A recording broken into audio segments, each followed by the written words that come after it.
నమస్కారం, welcome to I dream. ధర్మ మార్గం విత్ విజిత కార్యక్రమానికి స్వాగతం. అంటే మన సనాతన ధర్మం గురించి నిజంగా మనం అందరము ఇప్పుడు ఏం వింటున్నాం, ఏం మాట్లాడుతున్నాం, ఎవరికి తోచినట్టు వాళ్ళు సనాతన ధర్మం గురించి మాట్లాడుతున్నారు. అసలు మనం వింటున్నదంతా, వాళ్ళు చెబుతున్నదంతా నిజమేనా? ధర్మ ప్రకారంగా ఏముంది? నిజంగా సనాతన ధర్మంలో కనుక మంచి మంచి విషయాలు ఉంటే ఆ మంచి విషయాలు మనకు ఎంతవరకు మంచి మార్గంలోకి తీసుకెళ్తున్నాయి, అవి మనం ఆచరిస్తున్నామా లేదా, మన వేదాల్లో ఏముంది, ఇలాంటి మంచి మంచి విషయాలు ఇప్పుడు వారితో మాట్లాడి తెలుసుకుందాం. ప్రస్తుతం మనతో పాటు ఉన్నారు పరమహంస పరివ్రాజకాచార్య పరమ పూజ్య శ్రీ శ్రీ శ్రీ విజయ భూమానందగిరి గారు మనతో పాటు ఉన్నారు. ఇప్పుడు వారితో మాట్లాడి ఇలాంటి మరిన్ని విషయాలు తెలుసుకునే ప్రయత్నం చేద్దాం. నమస్కారం అండి. హరి ఓం, హరి ఓం. కొన్ని సందర్భాల్లో అంటే గ్రామాల్లో అలా ఉన్నప్పుడు మనం ఒక అమ్మవారిని కానీ ఏదైనా అంటే గ్రామంలో ఉండే ఏదో అంటే బొడ్రాయిలు ఇలాంటివి అంటుంటారు కదా, అవి మనము వాటిని నెగ్లెక్ట్ చేసినప్పుడు ఊరి పెద్దలకు కానీ లేదంటే ఎవరికన్నా ఇలా పూనకంలాగా పైకి రావడము, లేదంటే కల్లో కనిపించటము, వాళ్ళ ద్వారా ఇది నాకు సెలవు ఇచ్చాడు భగవంతుడు వచ్చి అని చెప్పి చెప్పడము, అవి చేసిన తర్వాతే మీకు ఇవన్నీ అంటే ఏదైతే ఇబ్బందులు పడుతున్నారో అవన్నీ మాయమైపోతాయని చెప్పడం, ఇలాంటివి జరిగాయని చెప్పి కూడా వింటూ ఉంటాము. ఇంతకు ముందు కాలంలో కూడా మనం ఒకటి విన్నాము, బోనాల పండగ చేయడానికి రీజన్ ఏంటి అంటే కూడా ఇది రావటం వల్ల అక్కడ నుంచి అమ్మవారిని తీసుకొచ్చి ఇక్కడ ప్రతిష్ఠించి ఈ సాంప్రదాయం వచ్చి అంటే దాని ఆధారంగా తీసుకుంటే ఇవి కూడా నిజమే అని నమ్మే అవకాశం ఉంటుంది కదా. అమ్మ, అయితే మీకు ఒక మాట నేను గ్రామ దేవతల శక్తి గురించి చెప్పాలి. గ్రామ దేవతలు మహాశక్తివంతులు మాకు కనపడరు, చాలా శక్తివంతులు. అంటే ఇక్కడ వెంకటేశ్వర స్వామిని మనం ఉదాహరణగా తీసుకోవాలి. వెంకటేశ్వర స్వామి అంటే ఎవరమ్మా? సర్వ విశ్వాన్ని పరిపాలించేటటువంటి మహాసార్వభౌముడు ఆయన. అటువంటి ఆయన శ్రీమన్నారాయణుడిగా తిరుపతి వచ్చారు. ఆయన అప్పటికి ఆయన వెళ్ళలేదు, కొండ మీద లేదా, అసలు కొండ ప్రసక్తే లేదు. ఎక్కడికి వచ్చారనుకుంటున్నారు? తిన్నగా గ్రామదేవత ఎదురుగా నిలబడ్డారు ఆయన వచ్చి. ఆ గ్రామదేవత గంగానమ్మ. గంగానమ్మ గ్రామదేవత. మీరు దాన్ని చక్కగా మీరు పబ్లిసిటీ ఇన్ ద సెన్స్ అందరికీ చూపించవచ్చు. నిలబడి ఆయన ఒక మాట మాట్లాడాడు. అంటే ఇక్కడ పరమాత్మకు ఈ విశ్వాన్ని పరిపాలించేటటువంటి ఆ సర్వదేవతా స్వరూపుడైనటువంటి ఆ వెంకటేశ్వర స్వామికి స్త్రీ అంటే ఎంత గౌరవమో తెలుస్తుంది. అంటే భగవంతుడు ఆడదానికి ఎంత విలువనిస్తాడు, ఎంత గౌరవాన్ని ఇస్తాడు, తన హృదయంలో ఎంత శక్తిగా ఆయన భావిస్తున్నాడు ఇక్కడ తెలుస్తుంది ఆయన విషయం. ఆ గంగానమ్మ ఎదురుగా నిలబడి ఒక్కసారి అమ్మ గంగానమ్మ దయతో దర్శనం ఇవ్వను, దయతో అనక్కర్లా, హే రా అంటే వచ్చేవలసిందే. ఆవిడ డిమాండ్ చేయొచ్చు, రా అంటే వచ్చేయాలి, ఆజ్ఞ వచ్చేయడమే. గడగడ ఉన్నది స్వామి సెలవు ఇవ్వండి, ఏమి ఆజ్ఞ అడగాల ఆవిడ. అమ్మ గంగానమ్మ ఒక్కసారి దర్శనం ఇయ్యమ్మ అన్నాడు. దర్శనం వచ్చేసింది అంతే. స్వామి గడగడ వణుకుతూ వచ్చింది ఆవిడ. స్వామి ఏమి ఆజ్ఞ? నేను ఒక చిన్న గ్రామదేవతనే, ఇటువంటి చిన్న గ్రామదేవతని ఎందుకు ఇట్లా మరీ చేతులు మోడ్చి మరి అమ్మ ఒక్కసారి దర్శనం అని ఎందుకు అడిగారు స్వామి? చెప్పండి స్వామి, సెలవు ఇవ్వండి స్వామి, మీ ఆజ్ఞానుబద్ధరాలని స్వామి అని. ఈవిడ పాపం ఒకవేళ లోపలేమో ఈవిడికి తెలియదు ఎందుకు పిలిచాడు. పిలిచిప్పుడు ఏం చేస్తాడో, ఏం శిక్ష వేస్తాడో తెలియదు. వెంకటేశ్వర స్వామి ఎంతటి కరుణామయుడు, అంతటి మహాశిక్షకుడు కూడా, శిక్షించడం కూడా తెలుసు ఆయన. ఆవిడ వచ్చి అన్నాడు ఈయన, అమ్మా నీ యొక్క అనుమతి కోసం నేను నిన్ను ప్రార్థించాను తల్లి, నువ్వు నాకు దర్శనం ఇచ్చావు, నాకు 1000 జన్మల పుణ్యం వచ్చిందమ్మా అన్నాడు. ఒక స్త్రీ తన ముందు దర్శనం ఇచ్చిందంటే ఈయన ఏమన్నాడు? 1000 జన్మల పుణ్యం వచ్చినట్లేనమ్మా అన్నాడు. ఇంత పరమాత్మ దేవుళ్ళకు కూడా పుణ్యం, వాళ్ళ ఆ భావన ఎదురుగా ఉన్నటువంటి స్త్రీ మీద ఈయనకున్న భావన మనం అక్కడ అర్థం చేసుకోవాలి. ఆ తల్లి, స్వామి ఏమిటి అన్యాయం, మీరెక్కడ నేనెక్కడ, సర్వ విశ్వప్రభు మీరు, ఏదో చిన్న ఏదో గ్రామంలో ఉండేది ఒక సర్పంచ్ గాడి పక్కన ఉండే ఒక బెంబర్ లాంటి దాన్ని నన్ను పట్టుకుని ఇంత పెద్ద మాటలు మాట్లాడుతున్నారు. చెప్పండి స్వామి, తమరికి ఏం కావాలో చెప్పండి, తమరు ఆజ్ఞ ఏమండి అంటే స్వామి ఏం కోరాడో తెలుసా? అమ్మా మీ ఎదురుగా 7 కొండలు ఉన్నాయి కదా, ఈ 7 కొండల మీద ఒక ప్రదేశంలో ఒక కొండ మీద నేను నా 2 దేవేరులతో కలిసి వెలుద్దామని అన్న ఉద్దేశం నాకు కలిగింది. కనుక ఈ కొండల మీదకి ఎక్కడానికి, నేను అనుకున్న కొండ మీద ఏ కొండ మీద నీవు వెలయమంటావు అక్కడ వెలయడానికి దయతో నాకు అనుజ్ఞ ఇవ్వు తల్లి అన్నాడు. ఈ భూమి ఎవడదమ్మా? ఇక్కడ ఉన్న అణువు మొదలు బ్రహ్మాండము వరకు ఆ బ్రహ్మాండేశ్వరుడు ఆయనే కదా. ఒక చిన్న గ్రామదేవత ఎందుకు అడగడం? ఎందుకమ్మా అడిగాడు చూడండి. అంటే ఆయనలో ఉన్నటువంటి ఆ భక్తి భావన, ఆమె చిన్న దేవతే కావచ్చు, చిరుదేవతే కావచ్చు, ఒక గ్రామదేవతే కావచ్చు, కానీ she is the female lady. అంటే స్త్రీకి ఇవ్వవలసిన గౌరవం, అంటే తనకు మాతృస్థానంలో ఉంది ఆవిడ, అది సంగతి. నాకు మాతృస్థానంలో ఉన్నటువంటి దానివి కనుక నీకు ఇంత గౌరవాన్ని ఇస్తున్నా అంటే ఆవిడ గడగడ వణికిపోయింది. గంగానమ్మ, స్వామి ఏం మాట్లాడుతున్నారు, ఇక్కడ అణువు మొదలు బ్రహ్మాండం వరకు మీరే కదా సర్వేశ్వరుడు, మీ ఇష్టం వచ్చినట్టు ఎక్కడ కావాలంటే అక్కడ వెళ్ళవచ్చు, దీనికి నన్నే ఎందుకు మీరు అనుజ్ఞ అడుగుతున్నారు స్వామి అంటే, అమ్మ నీవు సాక్షాత్తు నాకు తల్లి లాంటి దానివి కనుక తల్లి ఆశీస్సులు బిడ్డకు ఉండడం ప్రధానం, అందుకే నీ ఆశీస్సుల కోసం అడుగుతున్నానమ్మా, నీవు ఎక్కడ వెలియమంటావో చెబితే అక్కడ నేను వెలుస్తానికి నా ఇద్దరు దేవేరులతో నేను సిద్ధంగా ఉన్నానమ్మా అని అంటాడు. అప్పుడు ఆవిడ మళ్ళా భయపడిపోయాయి, స్వామి మీరు ఎక్కడ వెలుస్తారో వెలియండి, పోనీ ఈ కొండ మీద వెలవమంటావా, దీని మీద వెలియమంటావా, దాని మీద వెలియమంటే ఇవిడ అయోమయంగా చూస్తుంది ఆయన అడుగుతుంటే. స్వామి మీరు ఇక్కడ వెలియండి, అక్కడ వెలవద్దని చెప్పడానికి నేనెవరండి, సర్వాధికారి మీరు కదా అంటే, సరే అయితే ఎక్కడ వెలుస్తానని ఒక కొండను చూపించారు ఆయన. స్వామి తప్పకుండా వెలియండి, నిజంగా శాశ్వతముగా ఈ సృష్టి ఉన్నంత వరకు, ఈ సృష్టి అయిపోయిన తర్వాత కూడా మీరు నా ఎదురుగానే కొండ మీద ఉన్నారు అంటే నాకెంత భాగ్యం, కనుక తప్పకుండా వెళ్ళండి స్వామి అంది కూడా. అప్పుడు ఈయన ఒక కొండ మీద శ్రీమన్నారాయణుడు, అప్పటిదాకా ఆయన పేరు శ్రీమన్నారాయణుడే, అప్పుడు ఒక కొండ మీద ఆయన కాలు పెట్టాడు. ఎప్పుడైతే ఆ కొండ మీద ఆయన కాలు పెట్టాడో వెంకటేశ్వరుడు అయిపోయాడు. ఆ కొండ పేరు వెంకటాద్రి. వెంకటాద్రి అనే కొండ మీద ఆయన కాలు పెట్టాడు కనుక అప్పటి నుంచి ఆ కొండ ఏమన్నాము అంటే వెంకటాద్రి. ఆద్రి అంటే కొండ, అంటే వెంకటాద్రి అంటే వెంకటేశ్వరుడు వెలిసి ఆ కొండ మీద వెలిసాడు కనుక ఆయన పేరు వెంకటేశ్వరుడు. అప్పటి వరకు ఆయన ఏమన్నాం శ్రీమన్నారాయణ అన్నాం.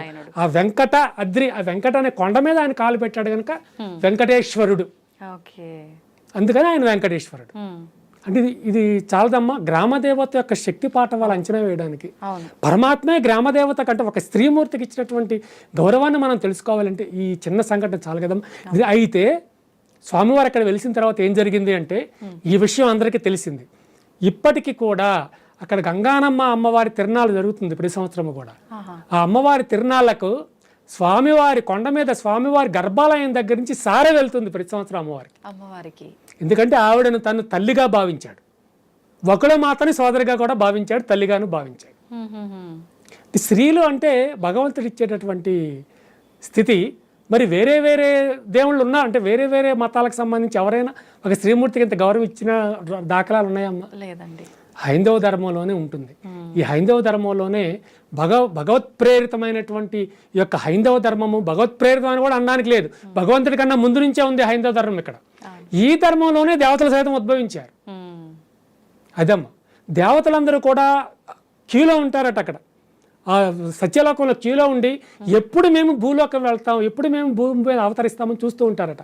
ఎందుకంటే ఈ భూమి మీద మాత్రమే కర్మలు చేసే అవకాశం ఉంటుంది. ఒక మంచి పని చేయాలి, ఒక ఉత్తమమైన పని చేయాలి అంటే భూమి మీద మానవ జన్మ ఎత్తవలసిందే. భూమి మీద మానవ జన్మ ఎత్తి దుష్ట సత్యం చేయవలసిందే.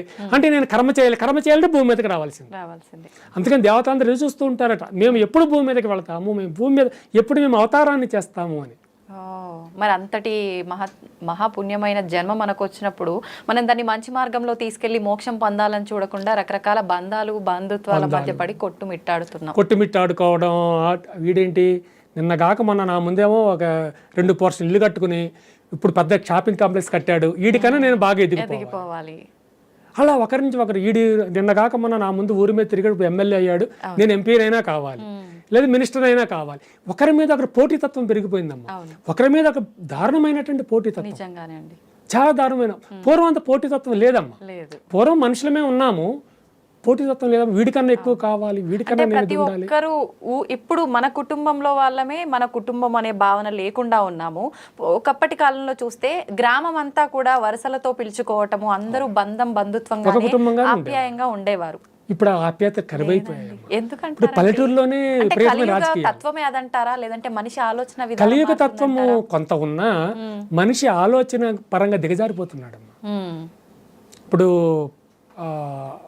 కలి బ్రహ్మదేవుణ్ణి ఒక ప్రశ్న వేస్తాడు, నేను ఎందుకు వస్తున్నానో తెలుసా అంటే, కలియుగం కదా, ఆ యుగం నేను ఎందుకు తీసుకున్నానో తెలుసా అని అడుగుతాడు. ఎందుకు తీసుకున్నావు అంటాడు బ్రహ్మ. ఈ కలియుగంలో 2, ఒకటి వాచాలత, 2 కామం. అంటే ఒకరిని ఒకరు ఇష్టం వచ్చేట్లుగా తిట్టుకునేలా నేను చేస్తా. తల్లిని కొడుకు తిట్టడం, కొడుకు తల్లిని బూతులు తిట్టడం, తండ్రిని రోడ్డు మీదకి లాగి గొడ్డును కొట్టినట్టుగా కొట్టడం, అలాగే ఒకరిని ఒకరు విపరీతంగా దూషించుకోవడం. మీరు పార్లమెంట్కి వెళ్ళినా, అసెంబ్లీకి వెళ్ళినా, ఎక్కడికి వెళ్ళినా ఒకరిని ఒకరు విపరీతంగా దూషించుకోవడం. అట్లా నీ సృష్టిని నేను నాశనం చేస్తాను. ఓ అది నాకు ఒక ఆయుధం. ఇంకా కామం, తల్లి లేదు తండ్రి లేదు. మొన్న రీసెంట్గా చూశాను, సొంత అమ్మమ్మని రేప్ చేశాడు అక్కడ. 22 సంవత్సరాల వయసు కూడా వాడికి లేదు. సొంత అమ్మమ్మ, కన్న తల్లిని కన్నటువంటి తల్లి రేప్ చేశాడు. ఆవిడ పోలీస్ కేసు పెట్టి ఇట్లా చేసి ఏడ్చుకుంటూ పెట్టి ఆఖరికి ఆవిడ ఆత్మహత్య చేసుకోవడానికి వెళ్తే ఏదో కొంచెం కొంతమంది దొండు కాపాడారు, తప్పమ్మా కాను ఆ దుర్మార్గుడు ఇలా చేశాడని. అంటే మేము ఒక క్షేత్రంలో ఉన్నప్పుడు ఒక బంగారం లాగా చక్కగా ఉన్నటువంటి ఒక ఆడపిల్ల, అలాగే బాగా నల్లగా ఉన్నటువంటి ఒక కుర్రవాడిద్దరు వచ్చి మేము మీ యొక్క ఆశ్రమంలో వివాహం చేసుకుందాం అనుకుంటాం, అనుమతి ఇవ్వండి అంటే నాకు డౌట్ వచ్చింది. లేదమ్మా, ఆశ్రమాల్లో ఆశీర్వాదం లభిస్తుంది తప్ప పెళ్ళిళ్ళు ఉండవు, మీరు బయటికి వెళ్ళి చేసుకోండి అన్నాం. సరే, వాళ్ళు వెళ్ళిపోయిన తర్వాత ఒక 4 రోజులకి ఒక 10-15 మంది ఒక ఆడవాళ్ళు మగవాళ్ళు కలిసి వచ్చారు. వీళ్ళిద్దరు ఫోటో చూపించారు. చూపించి, స్వామి వీళ్ళిద్దరూ మీ దగ్గరికి ఏమైనా వచ్చారా, పెళ్లి చేయమని ఏమైనా అడిగారా అంటే, అవునమ్మా చేయమన్నారు, మేము ఇక్కడ పెళ్లిళ్ళు చేయమని పంపించేసాము, ఆశీర్వాదం కావాలంటే ఆశీర్వాదం ఇస్తామని పెళ్లిళ్ళు చేయమని పంపించేసామంటే, వీళ్ళిద్దరూ మా మనుషులేనండి, వీళ్ళు వెళ్ళిపోయారు, వీళ్ళ కోసం ఎదుగుతున్నాము అన్నారు. నేను అడిగాను, అడగకుండా ఉండవలసిందేమో, అడిగాను కర్మగాలి, వాళ్ళిద్దరు ఎవరు అని అడిగితే తండ్రి కూతుళ్ళండి అన్నారు. ఈమె చిన్నాన్నగారు, సొంత చిన్నాన్న, ఇతను కూతురు, చిన్నాన్న అబ్బాయి అనమాట. బాబాయి కూతురు, అమ్మాయికి తండ్రి వరుస, సొంత చిన్నానే. వాళ్ళు పెళ్లి చేయమని మమ్మల్ని అడిగారు స్వామీజీ, మేము చేయమని చెప్పాము, ఇళ్ళెదురు వెళ్ళిపోయారు, మాకు అనుమానం వచ్చి ఇలాంటి క్షేత్రాలు వచ్చి పెళ్లి చేసుకోవడానికి సిద్ధపడ్డారా అని. ఎందుకమ్మా దుర్మార్గం? అంతేకాదు, మా పూర్వాశ్రమానికి సంబంధించిన బంధురికంలో కూడా అమెరికాలో ఉంటున్నటువంటి ఇద్దరు వచ్చి తోడ పుట్టిన అన్నా చెల్లెలు మాకు పెళ్లి చేయండి అని గొడవ పెట్టి కూర్చున్నారు. బుద్ధి ఉందా మీకు, జ్ఞానం ఉందా? తోడబుట్టిన అన్నా చెల్లెలకి పెళ్ళి ఏంటమ్మా అంటే, మాకు అలా అనిపించింది, మీరు చేస్తారా మానేస్తారా, మీరు చేయము అంటే మేము వెళ్ళి చేసుకుంటాం అంతే, మీ చావు మీరు చావండి, దూరంగా వెళ్ళిపోయి పంపించేసాం బయటకంటే, మీరు ఏం చేసుకుంటారో మాకు అనవసరం, మా దగ్గర ఈ డిస్కషన్ వద్దని పంపించేశాను. ఏంటమ్మా, ఏమిటి ప్రపంచం అట్లా తయారవుతుంది? ఈ మానవ జాతి ఎక్కడికి వెళ్తుంది? ఏమిటి దుర్మార్గం? ఇంత మరి కలియుగమనే అనాలి, కలిలోనే ఇటువంటివి వస్తాయంటే పూర్వం కూడా జరిగాయి, మన వేదకాలంలో కూడా ఇటువంటి కొన్ని జరిగాయి. అంటే చాలా తక్కువ, ఇప్పుడు చాలా ఎక్కువ. అంటే ఇప్పుడు మన ఇంటి ఎదురుగా మన ఇంటి పక్కన జరుగుతున్నాయి, అప్పుడు ఎప్పుడో జరిగాయి ఎక్కడో ఏదో ఊళ్ళో, కానీ మన ఇంటి దగ్గర ఇక్కడ ఇటువంటివి జరుగుతున్నాయి ఈ రోజుల్లో. ఎంత దుర్మార్గం అయిపోయిందమ్మా.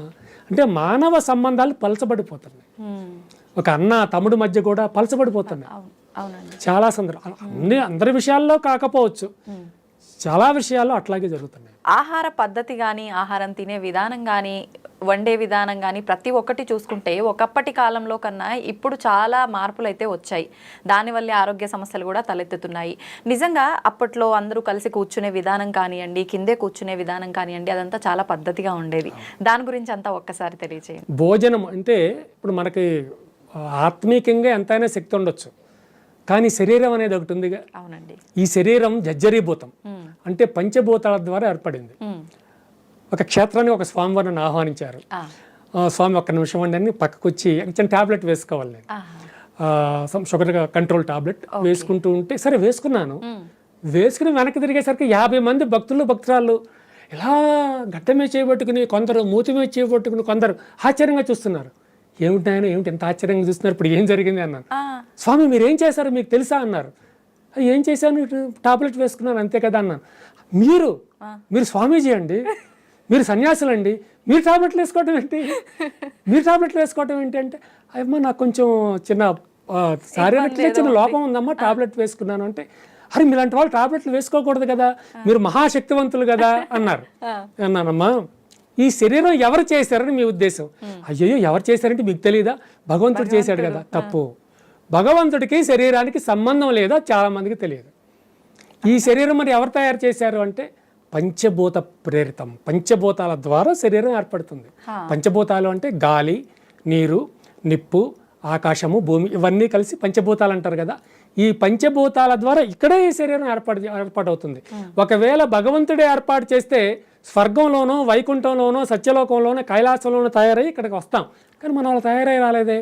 మాతృగర్భంలో ఆ పంచభూతాల ద్వారా మాతృగర్భంలో ప్రేరేపితమైనటువంటి శరీరం కిందకు వస్తుంది. కనుక పంచభూతాల ద్వారా ఈ లోకంలో ఏర్పాటైనటువంటి ఈ యొక్క శరీరం కళేబరం వ్యాధిగ్రస్తం. అంటే ఈ యొక్క కళేబరం ఎప్పుడైనా ఏదైనా రోగానికి లోను కావచ్చు, ఏదైనా లోను కావచ్చు. ఔషధం, మరి ఔషధం ఏంటి? ఔషధం ఏదో ఉండాలి కదా. అంటే ఔషధం జాహ్నవీతోయం అన్నారు. జాహ్నవీతోయం, జాహ్నవి అంటే గంగానది, గంగ, జాహ్నవి అంటే గంగ, తోయం అంటే నీరు. మీరు కొంచెం గంగా నదిని కనుక స్వీకరిస్తే, తాగితే మిగిలిన రోగాలని మట్టుమాయం అయిపోతాయి. ఇప్పుడు గంగా నదిని మనం అలా ఉంచామా అమ్మ? లేదు, అపవిత్రం చేసి. ఇప్పుడు 3000 రెట్లు ఎక్కువగా పొల్యూట్ అయిపోయింది గంగా నది. ఎవరు చేశారు? మీరు, నేనే కదా, అంటే మనమే కదా. మన ప్రజలందరం కలిసి మీరు స్నానం చేయండి కానీ సర్ఫ్ రాసుకో, సబ్బులు, షాంపులు, నానా రకాలుగా అక్కడే బట్టలు ఉతకడం, అక్కడే అంట్లు కడగటం, సగం కాలినటువంటి పార్థివ దేహాలను మళ్ళీ అంటే పూర్తిగా దేహాన్ని కాలిస్తే కట్టెలు ఖర్చు అవుతాయని అక్కడ వాళ్ళు ఏం చేస్తారంటే సగం కాలగానే ఆ దేహాన్ని గంగానదిలో వదిలేస్తారమ్మా. అక్కడ కాల్చేవారు. మరి పొల్యూషన్ అంతా ఏమవుతుంది? మన చేతులారా మన ప్రజలమే నాశనం చేసేసాం కదా. మరి ఇప్పుడు గంగానది నీరు త్రాగితే లేనిపోని జబ్బులు వస్తాయి కానీ కొత్త ఏమైనా ఉన్న జబ్బులు పోతాయో పో. మరి అయితే ఏం చేయాలి చెప్పండి? ఏం చేయాలి? మనం శుభ్రంగా ఉంచుకోవడానికి ప్రయత్నించాలి, ఇంకంతకు మించి ఏం చేస్తాం? ఏంటంటేనమ్మా, మాత్రలు వేసుకోవాలా మీరు అన్నట్టు? పంచభూతాల ద్వారా ఏర్పాటైన ఈ శరీరానికి ఎప్పుడైనా రోగం రావచ్చు. రోగం వస్తే ఏం చేయాలంటే గంగానది నీరు తాగాలి. ఇప్పుడు తాగటం కుదరదు. మరి అప్పుడు ఏం చేయాలి అంటే వైద్యో నారాయణో హరిహి అంటుంది. నారాయణ వైద్యుడు అంటే ఎవడనుకుంటున్నావయ్యా? సాక్షాత్తు శ్రీమన్నారాయణుని అవతారమే వైద్యుడు.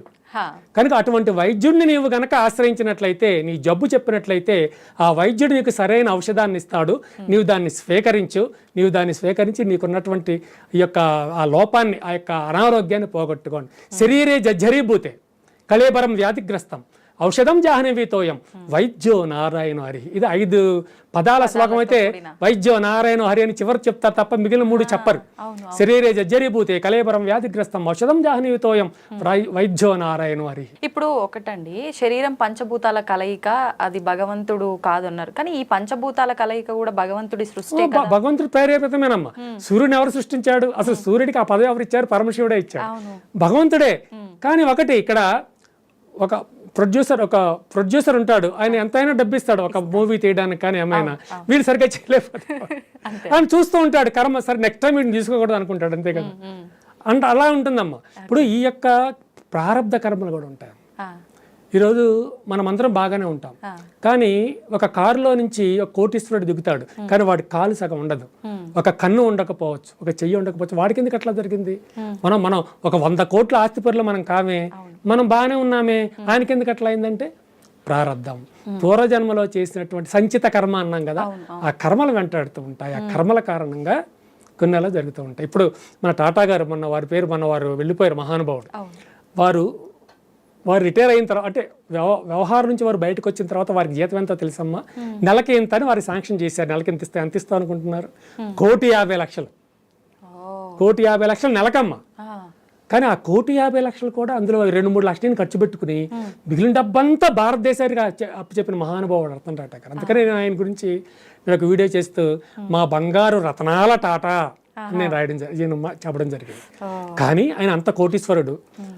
వ్యవస్థల నుంచి బయటికి రాకముందు 1,000 కోట్లకి 1,00,000 కోట్లకి ఆయన అధిపతి. మరి ఇంత అధిపతి అయినటువంటి వ్యక్తి మరి వివాహం ఎందుకు చేసుకోలేదమ్మా? ఆయన తోబుట్టువులు వాళ్ళందరూ వివాహాలు అయిన వారు, ఈయన మాత్రమే ఎందుకు చేసుకోలేదు? అంటే బంధాల్లో చిక్కుకుపోతే ఇవన్నీ చేయలేను, ఇలాంటి ఆలోచనలు కొన్ని ఉంటాయి. అదే కర్మేనమ్మా. ఆవిడ ఒక యాంకర్ని చేసుకోవడానికి ఆయన సిద్ధపడ్డారు. యాంకర్ కూడా ఆవిడ బాలీవుడ్ యాక్ట్రెస్, పేరు మనం చెప్పకూడదులేండి. వారిలో కొన్నిసార్లు వారు ప్రైవేట్గా మాట్లాడుకున్నారు కూడా వివాహం గురించి, చేసుకోవాలని కూడా అనుకున్నారు. మరి ఏం కారణం వచ్చిందో, ఈవిడనో అందో తెలియదు, ఆయన విసుకున్నాడో తెలియదు, మొత్తానికి దూరం అయిపోయారు. ఈయన మరణించిన అనంతరం యాంకర్ కూడా ప్రకటించారు, మేము గతంలో కలిసి ఉన్నాము, మేము మ్యారేజ్ కూడా చేసుకుందాం అనుకున్నాం, కానీ కొన్ని కారణాల వల్ల మ్యారేజ్ అనే వ్యవస్థ నుంచి మేము తప్పుకున్నాము, ఆయన వేరే నేను వేరే ఉన్నాము అని పాప ఆవిడ కూడా అంతకుముందే ఉంది తెలుసు నాకు. ఆ తర్వాత ఆవిడే స్వయంగా చెప్పింది ఆ విషయం. అట్లా మనకంతా ప్రారంభం అమ్మ, గత జన్మలో ఏదో ఉంది సంథింగ్. సో దానికి కారణం ఏదో భగవంతుడు తెలుసు, మనకు తెలియదు. ఇప్పుడు అట్లా జరిగింది అంతే. కానీ మహానుభావుడు అద్భుతమైన వ్యక్తి రతన్ టాటా గారు, అందులో అనుమానం లేదు. ఫ్లోలో వచ్చేసింది అంతే ఆయన గురించి. అంటే ఇప్పుడు కర్మ అన్నారు, కర్మ నుంచి తప్పించుకోవడం సాధ్యమేనా? అసలు కర్మ గురించి గీతలో ఏం చెప్పబడి ఉంది? సంచిత కర్మ అన్నారు, ప్రారబ్ధ కర్మ అన్నారు, అసలు ఇంకా ఎన్ని రకాల కర్మలు ఉన్నాయి? అమ్మా ఉన్నాయమ్మా, సంచిత కర్మ, ప్రారబ్ధ కర్మ ఉన్నాయి. అసలు కర్మను తీసుకుందాం ముందు మనం. కర్మ అంటే ఏమీ లేదమ్మా, జస్ట్ నథింగ్ బట్ వర్క్. ఇప్పుడు ఇది కర్మే చేస్తున్నది, కర్మే జరుగుతుంది ఇక్కడ, కర్మ చేస్తున్నాం. అయితే ఈ కర్మలో ముందు 3 విషయాలు తీసుకోవాలి. 1 మనస్సు, 2 బుద్ధి, 3 ఆత్మ. ఈ మనస్సు ఏం చేస్తుందంటే వీళ్ళు ఇక్కడ ఎవరూ లేరు. అది తీసుకుని ఆ సెల్ ఫోన్ ఎవరో మర్చిపోయా, దాన్ని తీసుకుని జేబులో పెట్టుకుని వెళ్ళిపోయాను, వీళ్ళు ఎవరికి తెలియదు. నేను వెళ్ళిపోవచ్చు. వెళ్ళనా వద్దా, తీసుకోనా వద్దా అని మనసు ఆలోచిస్తుంది. ఈ మనసు ఆలోచనతోనే ఉంటుంది, తీసుకోనా వద్దా అని మనసు ఆలోచిస్తుంది. తర్వాత బుద్ధి ఏం చేస్తుందంటే పర్వాలేదు ఎవడో చోట తీసుకో అంటుంది అనమాట. అప్పుడు తీసుకుని జేబులో పెట్టేసుకుంటాను. ఈ ఆత్మ ఉన్నదే మూడవది ఆత్మ, అది గమనిస్తూ ఉంటుంది అంతే.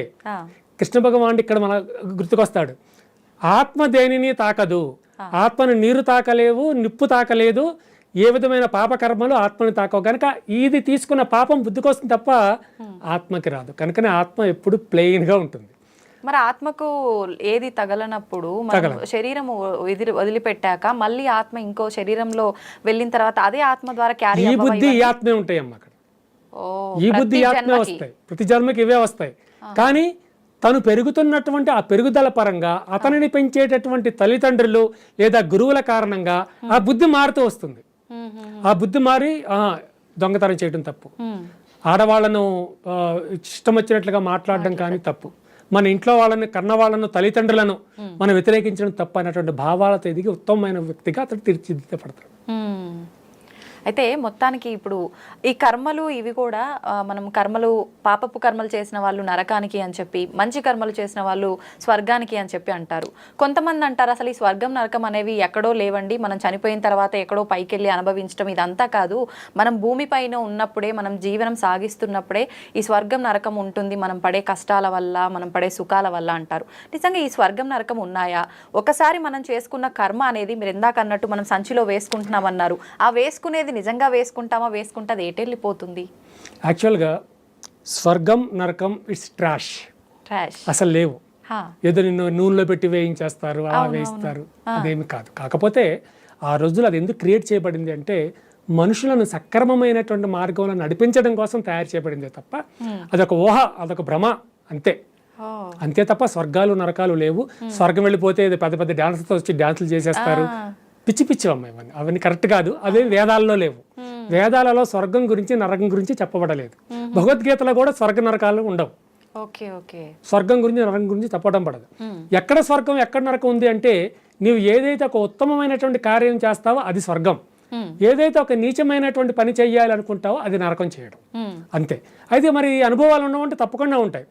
ఈ జన్మలోనే మనం అనుభవించవచ్చు, లేదా నెక్స్ట్ ఏదైనా భగవంతుడు జన్మను అనుగ్రహించినట్లయితే యాక్చువల్లీ మేమేమనుకుంటామంటే మాకు జన్మ వద్దు, మళ్ళీ మేము తిరిగి మరొక స్త్రీ గర్భంలో ఎదిగి ఆమె యోనిలో నుంచి బయటకు వచ్చేటటువంటి జన్మరాహిత్యాన్ని మాకు ఇవ్వు, మాకు మళ్ళీ జన్మ వద్దని మేము కోరుకుంటాం. కానీ కొంతమంది మళ్ళీ జన్మను ఎత్తుతారు. ఆ జన్మ స్వీకరించినప్పుడు ఏమవుతుంది అంటే ఇవన్నీ వచ్చేస్తాయి. ఇందాక చెప్పినట్టు సంచిత కర్మలు అవన్నీ వాళ్ళకి అంటుకునే ఉంటాయి. పసిబిడ్డగా ఉన్నప్పుడు అవేమీ తెలియకపోవచ్చు, కానీ ఎదుగుతున్న కొద్దీ ఆ కర్మలు అనుభవిస్తూ ఉంటారు. ఇప్పుడు చూడండి, ఒక తల్లిదండ్రులు 2-3 బిడ్డలను కంటారు.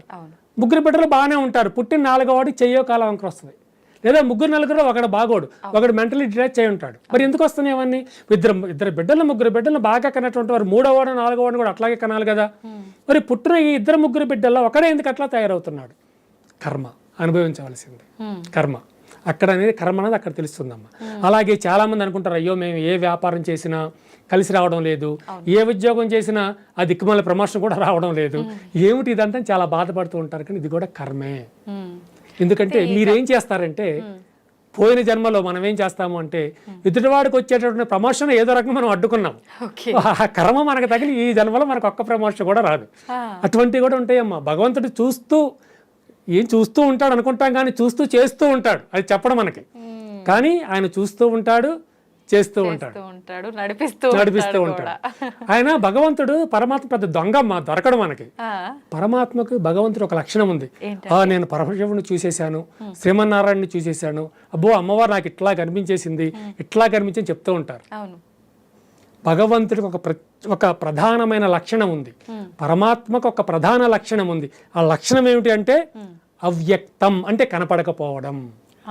కనపడకపోవడం అనేటటువంటిదే పరమాత్మకు ఉన్నటువంటి ప్రధానమైన లక్షణం. మరి చాలా మంది ఈ మధ్య కాలంలో నేను మీకు భగవంతుని చూపిస్తాను అని చెప్పి పలానా నక్షత్రము ఈ తిథి దీనిలో జన్మించిన వారికి నేను మీకు అంటే మీరు నన్ను నమ్మండి నేను మీకు కూడా చూపిస్తాను ఆధారాలతో సహా అనే వాళ్ళు కూడా చాలా మంది ఉన్నారు కదా. ఒకప్పుడమ్మ ఒక బాబాగా పెద్ద పేరు ప్రశ్నలు తెచ్చుకున్నటువంటి వారు వచ్చే వారం గురువారమో ఆదివారం చాలా సంవత్సరాల క్రితం ఏదైతే మీరు పూర్ణచంద్రుడిని చూస్తామో ఆకాశంలో, ఆ చంద్రుడిలో నేనే కనిపిస్తాను, నన్ను దర్శించి నమస్కరించుకోండి అని ప్రకటన ఇచ్చాడు. నేను ఆ రోజు చంద్రుడు రాకముందు సాయంత్రం 4 గంటల నుంచే చేతులు కట్టుకుని చూస్తున్నా, ఆయన ఎప్పుడు కనిపిస్తాడో దండం పెట్టుకుందామని. ఏమి లేదు. ఆ తర్వాత ఒక ప్రశ్న వెళ్ళింది ఆయన దగ్గరికి, మీరు ఇట్లా మీరు నేను కనిపిస్తాను దండం పెట్టండి అన్నారు కదా, మరి మీరు ఎందుకు కనపడలేదు అంటే ఆయన ఏమన్నాడంటే, అంటే నేను చూసుకోలేదు సరిగ్గా, అప్పుడు ముహూర్తం బాగోలేదు, అందుకని నేను ఆ రోజు కనపడలేదు, వచ్చే నెలలో కనిపించే ప్రయత్నం చేస్తాను అన్నాడు. అంటే ఇక్కడ పిచ్చి వాళ్ళని చేస్తున్నారు అందరూ. మనమే నాట్ పీపుల్ అయినట్లుగా, మనమే ఫూల్స్ అయినట్లుగా, అంటే ముఖ్యంగా నాలాంటి వాళ్ళు విని నమ్మిన వాళ్ళు ఫూలిష్నెస్ అయిపోయినట్లు అయిపోయింది. అట్లా కొంతమంది మాకు దేవుడు తెలుసు, మీకు దేవుడిని చూపిస్తాము, లేదా ఆ నిమ్మకాయలను తీసుకురండి, ఆ కోడిని బలి బలిలో ఒకటమ్మ. ఈ హైందవ ధర్మంలో బలి అన్నది లేదు, బలి అన్నది లేదు, ఈ సాక్రిఫైస్ అన్నది లేదమ్మా. సాక్రిఫైస్ అన్నది ఉంది, బలి అన్న పదం ఉంది కదా. బలి అన్న పదం ఉంటే లేదు అని మీరు ఎట్లా అంటారు? సంస్కృత పదం బలి ఉంది కదా. అంటే బలి అంటే ఏమిటి అంటే అన్నాన్ని సమర్పించడం, అమ్మవారికి కానివ్వండి, స్వామివారికి కానివ్వండి, అన్నపు ముద్దని సమర్పించడం, అంతే, అదే బలి.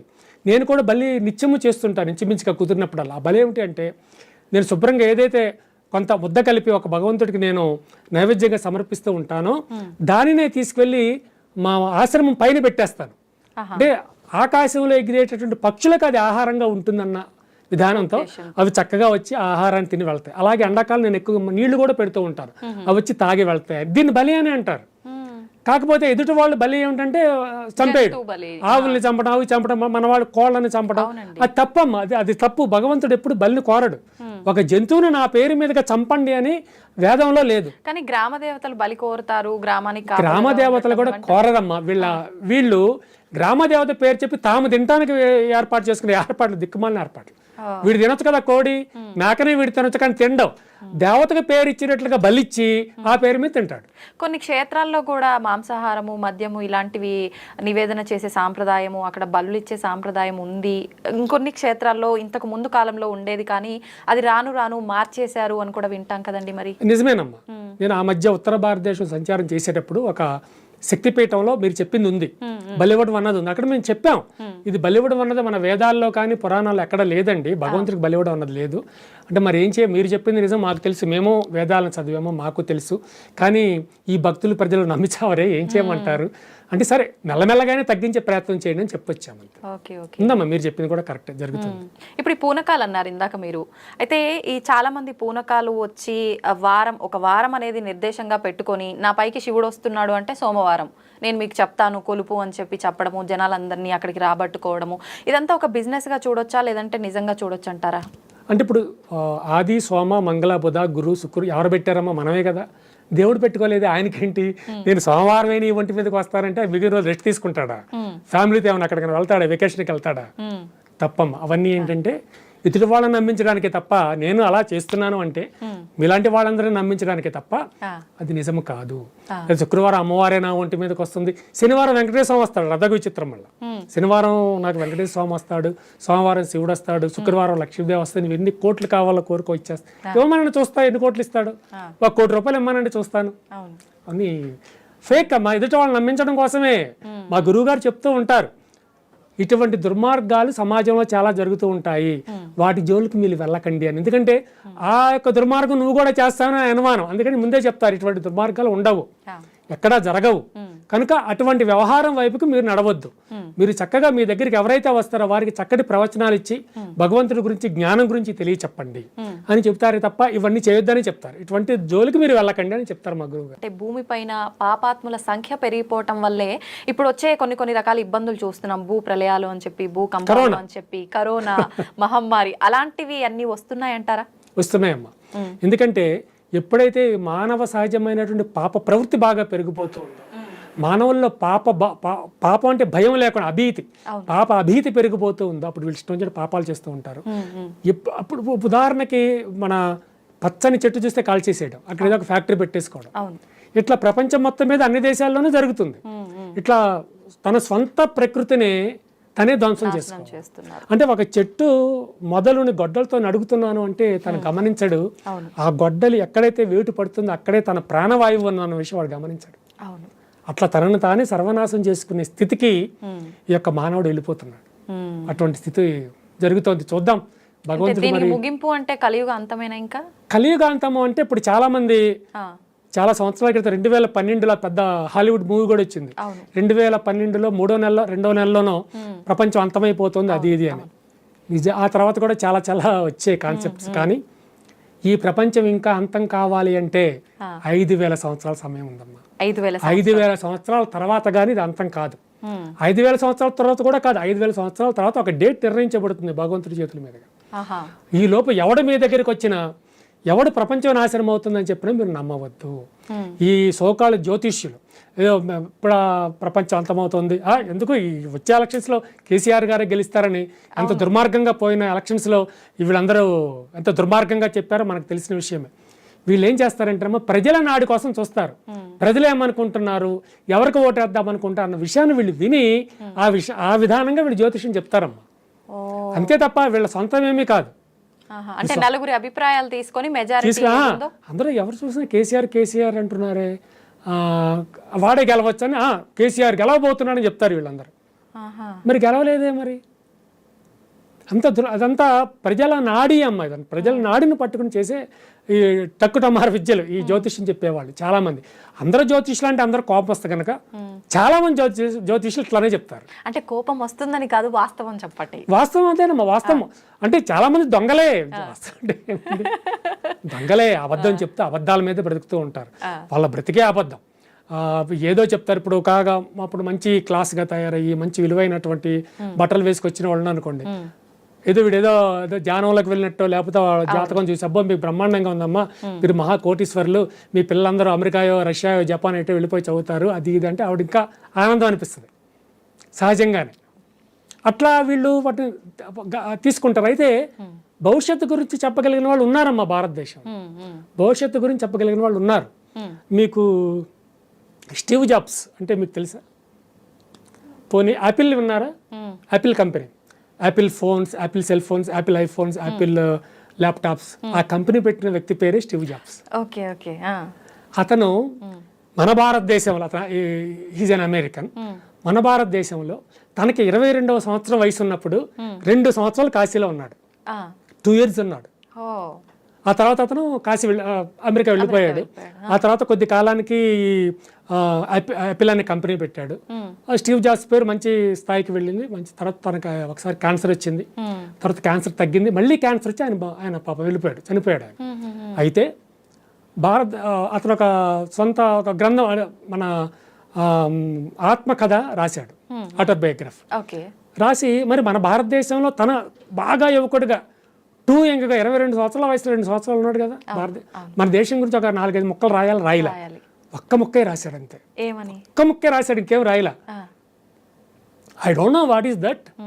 ఈ భారతీయులు పుట్టుకతోనే మహాజ్ఞానులు అని రాశాడమ్మా. పుట్టుకతోనే మహాజ్ఞానులు భారతీయులు అని రాశాడు అంతే, ఇంకేం రాయలేదు. మళ్ళీ అది చాలు కదమ్మా. అయితే ఆ తర్వాత అతను మన ఇండియా వచ్చాడు. కారులో వస్తున్నప్పుడు ఆ కాశీ పరిసర ప్రాంతం, కాశీ లోపలికి రాలేదు ఇంకా, ఈయనకి అక్కడ స్వామీజీలు అన్నీ అలవాడితే వాళ్ళకి ప్రసాదాలు తిని బతికాడు. అతను ప్రసాదాలు తిని బతికాడు కనుక ఈ స్వామీజీలన్నా మాలాంటి సన్యాసులను ఆయనకి గౌరవం. ఆయనకి ఎదురుగా ఒక స్వామీజీ వస్తున్నాడు. నేను వెంటనే కారాపించి గబగబా వెళ్ళి నమస్కారం స్వామీజీ అని, కొంచెం హిందీ కొంచెం వచ్చు, నమస్కారం స్వామీజీ అని. అతను కళ్యాణం వస్తా అంటే నీకు శుభం కలుగును గాక అని తను ఆశీర్వదించాడు.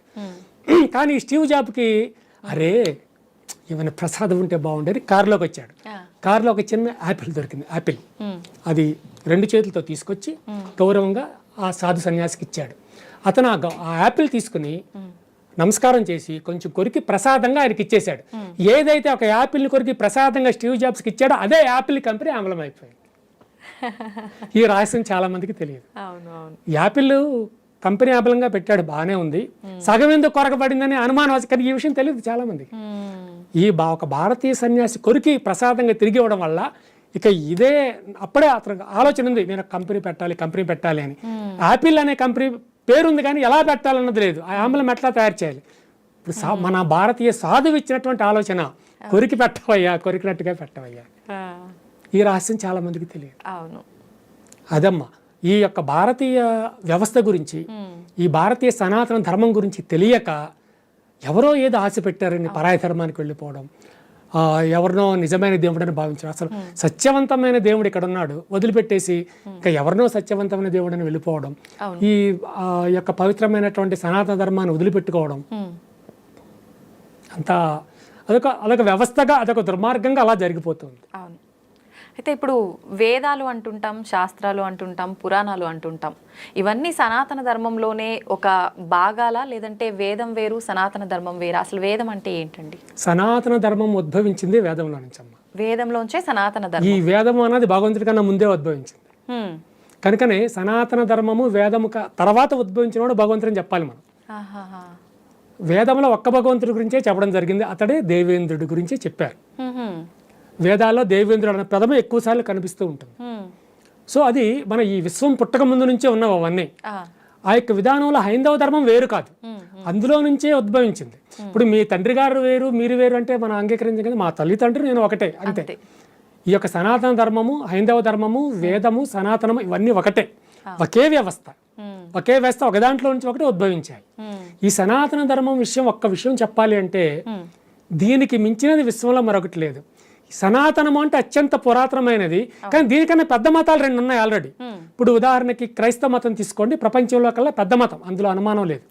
పెద్ద మతం అదే, అంటే ఎక్కువ అంతే, పాపులేషన్ ఎక్కువగా ఉన్నది క్రైస్తవ మతంలో. ఆ తర్వాత పెద్ద మతం ఏది ఉన్నది అంటే ఇస్లామిక్ మతం, అది సుమారు 50 నుంచి 60 దేశాల్లో ఉంది. ఇక ఈ క్రైస్తవ మతం అనేది సుమారు 100-125 దేశాల్లో ఉన్నది. ఈ హైందవ ధర్మం ఎన్ని దేశాల్లో ఉంది? ఇప్పుడైతే 3-4 దేశాల్లో కన్నా ఎక్కువ కనిపించడం లేదు. కానీ ఇప్పుడు ఆఫ్రికా ఖండంలో చాలా ఉత్తమమైన స్థితిలో ఇప్పుడు ఈ హైందవ ధర్మం వెళ్తుంది. ఆఫ్రికా ఖండంలో కానివ్వండి, అమెరికాలో కానివ్వండి, రష్యాలో కానివ్వండి, ఇప్పుడు చాలా మంచి స్థితిలో ధర్మం వెళ్తుంది. కొంతమంది యూట్యూబర్లు కానివ్వండి, మేము హైందవ ధర్మానికి మేము చాలా గొప్ప చేస్తున్నామని కానివ్వండి, కొంతమంది ఇష్టం వచ్చే తిట్టడం మొదలు పెడుతున్నారు యూట్యూబ్లో. అంటే ఆ ధర్మం అట్లాగా, ఈ ధర్మం ఇట్లాగా అని. అలా తిట్టవలసిన పని లేదమ్మా. పరాయి ధర్మాన్ని మనం తిట్టకూడదు, తిట్టవలసిన అవసరం లేదు. వాళ్ళ ధర్మంలో వాళ్ళు వెళ్తున్నారు. నీది సనాతన ధర్మం అయినప్పుడు నీ సనాతన ధర్మం గురించి గొప్ప చెప్పుకో, అంతే తప్ప ఎదుటి ఎందుకు తిట్టాలి? ఇప్పుడు అమెరికాలో మన హైందవ ధర్మం గురించి మాట్లాడుతూ ఎదురు ధర్మాన్ని తిరిగి తిట్టేవాళ్ళు అక్కడ ఎవరు లేరు. మరి హైందవ ధర్మం ఎందుకు పైకి వస్తుంది? రష్యాలో కూడా హైందవ ధర్మం గురించి గొప్ప చెప్పేవాళ్ళు ఉన్నారు తప్ప ఎదురు ధర్మం గురించి క్రిస్టియానిటీ బాగా శక్తివంతమైంది. రష్యాలో చాలా శక్తివంతమైంది క్రిస్టియన్ ధర్మం. మరి క్రిస్టియన్ ధర్మాన్ని తిట్టేవాడు అక్కడ లేడు, మరి ఎందుకు హైందవ ధర్మం పైకి వస్తుంది? ఈ ఆఫ్రికా దేశాలు మొత్తం క్రిస్టియానిటీ దేశాలే, మరి ఘనా లాంటి దేశాల్లో ఇప్పుడు హైందవ ధర్మం ఎక్కువగా వస్తుంది. అక్కడ హైందవ ధర్మాన్ని పొగిడేవాళ్లే తప్ప ఎదుటి మతాన్ని తిట్టేవాడు లేడే, మరి ఎందుకు పైకి వస్తుంది హైందవ ధర్మం? కానీ నువ్వు హైందవ ధర్మాన్ని, ఎదుటి ధర్మాలు ఇక్కడ తిడుతున్నావు, మరి అవే ఎక్కువ పైకి వస్తున్నాయి. నీ ధర్మం ఎందుకు తగ్గుతుంది ఇక్కడ? అంటే నీవు చేసేదంతా కేవలం పబ్లిసిటీ కోసం అన్నమాట. ఆ పబ్లిసిటీ కోసం అన్నది పక్కన పెట్టేస్తే నీవు నీ స్వధర్మం ఎంత గొప్పదో, నీ సనాతన ధర్మం ఎంత పవిత్రమైనదో నువ్వు ఎంతకాలం చెప్పుకుంటావో అంతకాలము నీ ధర్మం ఉద్ధరింపుగానే ఉంటుంది. నీ ధర్మం ఎప్పుడు పడిపోదు, అది శాశ్వతమైనది. ఎప్పటికైనా ఈ ప్రపంచానికి ఆవశ్యకమైనది హైందవ ధర్మమే, హైందవ సనాతన ధర్మమే. నిజంగా మన సనాతన ధర్మం చాలా గొప్పది, వేదాలు చాలా గొప్పవి. అంటే సనాతన ధర్మం కన్నా ముందు నుంచి ఉన్నాయే వేదాలు, వేదాల నుంచే సనాతన ధర్మం వచ్చింది. ఓకే, నిజంగా ఈ విషయం చాలా మందికి. ఇంకొక విషయం, వేదాల గురించి మీరు అన్నారు కనుక, వేదాలలో ఒక చిన్న విషయం దగ్గర నుంచి అతి ఉత్తమమైన విషయం కూడా చెప్పబడింది. ఉదాహరణకి మీరు పళ్ళు ఎలా తోముకోవాలి, ఏ వైపు ముఖం పెట్టి తోమాలన్నది కూడా వేదంలో ఉంది. అలాగే ఆ గోవుకి పాలు ఎలా పిండాలి, గోవు ముఖాన్ని ఏ వైపు పెట్టి పాలు పిండాలన్న చిన్న విషయం గురించి కూడా వేదంలో ఉంది.